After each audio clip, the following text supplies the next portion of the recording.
Hello, everybody. So we are driving to Bingo. There is the Vegas Strip. And I wanted to just go ahead and share with you guys how it's been to live with this rental Malibu for now about 2.5 weeks.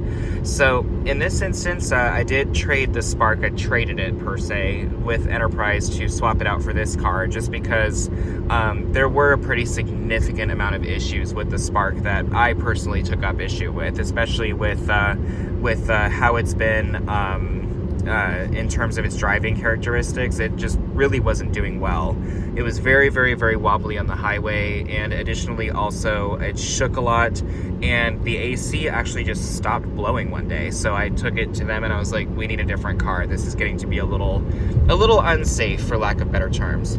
So we ended up getting this, the Chevrolet Malibu, and I mean, I have to say, honestly, I'm really not upset about this vehicle. It drives well. It actually does a good job in terms of keeping up its speed. I'm going a little downhill right now, but the turbo surge for the 1.5 is pretty good. And additionally, also, the CVT is pretty responsive. Yes, there are fake gear shifts, but it's not unless you really get on the pedal.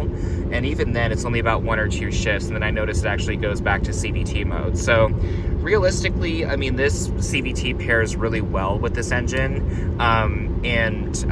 Honestly, it does so good in the fuel department. Like, I honestly get better mileage with this car than I did with the Spark. So that's one thing I'll say about it here.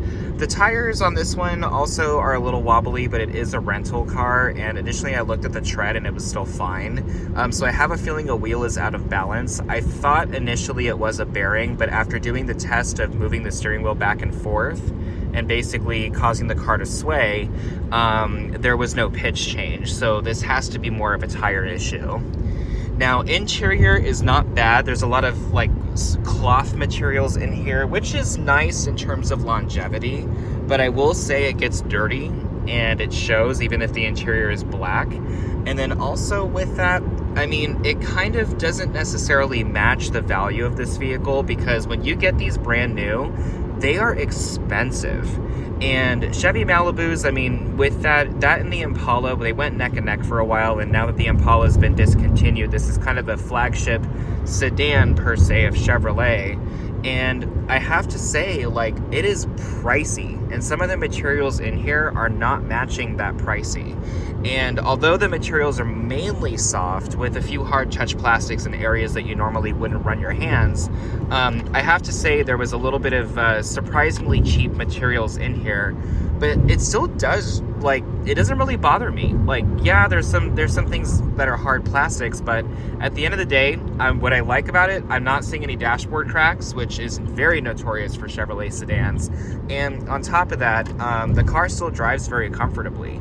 These seats are comfortable. I haven't had any issues. Like, I could see myself taking, if I had this as a person who owned this, I could see taking this on longer trips because it actually does ride comfortably. The suspension's pretty good.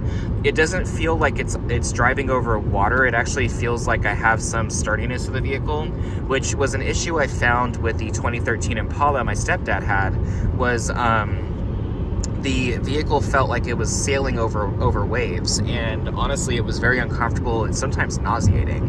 But the seats in this are comfortable. The car does drive with a tighter suspension than what I'm used to with Chevys, but on the same token here, it is very direct, and I'm not seeing anything that is like concerning. Cruising RPMs are also good. With that, the CVT does really well in terms of keeping your RPMs down and maximizing fuel economy. On this trip, I averaged 44.6, but I was going downhill, so there is a slight outlier there.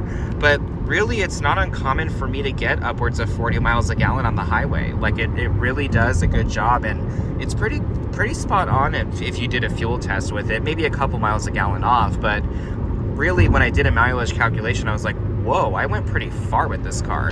So not too bad. Apple CarPlay in this, so much more responsive than the Spark, and additionally also it has wireless capabilities, and so it is nice there.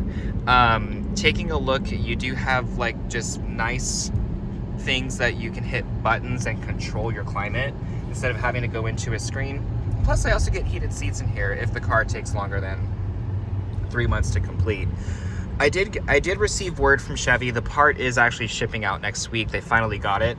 So in this case, we're just waiting for it to make its way to the dealership here in Las Vegas, and then they will go ahead and fix it, and I hopefully will have my electric car back. I actually do want it. I pay for it, and I pay for the benefits of having one, which is minimal maintenance, and additionally also no gasoline. Plus there's a lot of free chargers out here if you look in the right places. So it is nice. And granted, someone's gonna say, well, your Chevy's been in the shop for a month and a half. Obviously it's not low maintenance. Well, take into consideration I bought it used, and there was a sensor issue with the vehicle, which can happen even with a gasoline vehicle as well. So unfortunately, with parts availabilities, this is where things do become really an issue in basically the car staying at the dealership. One little part could basically take 3 months to come in. To put it into perspective, when I bought the CX-50 and I had that fender liner issue, I bought that in November of 2023. I did not get that fender liner replaced until June or July of this year, 2024. So that is just how bad supply issues have been with cars, even if they are gasoline or electric. So excited to get that car back at some point, but I'm not mad about having a Chevy Malibu right now. In fact, I am going to bingo to live out the old lady Chevy Malibu dream. Hopefully, with that, because all the old ladies always win, I'm hoping that I can come out and be able to pay a bill off, but we'll see. But in this case, I wanted to share with you guys what it's been like to have this vehicle for the past couple weeks, and honestly, it's comfortable. I do like it. It's one of those where I didn't think I would initially, because Chevy Malibu, but high key, I could kind of compare this. If it was cheaper, I would totally consider this neck and neck with a Honda Accord, at least of the time period. And yeah, so not too bad. But I'm gonna go play the bangs. I will go ahead and talk with you guys later. Wish me luck, and hopefully I'll have some content for you on the Bolt once it comes back. And then I do have to film a couple other things as well, because I have been neglecting 2 vehicles on this channel, one of which is the 99 Camry, and the other one is actually a WRX.